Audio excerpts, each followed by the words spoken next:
Marcos, tinanong sa hearing, kailan pa naging probinsya ng The Hague ang Pilipinas. Pinuna ni Senador Amy Marcos ang pag-aresto at pagdadala kay dating Pangulong Rodrigo Duterte sa The Hague, Netherlands, kung saan matatagpuan ang International Criminal Court, ICC. Upang harapin ang kasong, krimen laban sa sangkatauhan. Sa isang pahayag na ginawa ni Marcos sa isang Senate hearing noong ika-20 ng Marso.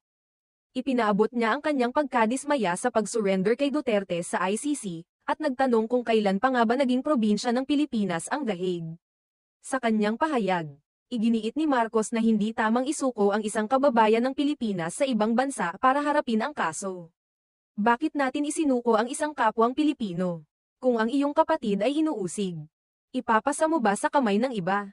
Kung ang iyong ama o di kaya ang iyong lolo pa, matanda na at may sakit, kinakaladkad palabas ng inyong tahanan, manunood ka ba na parang wala lang, tanong ng senadora.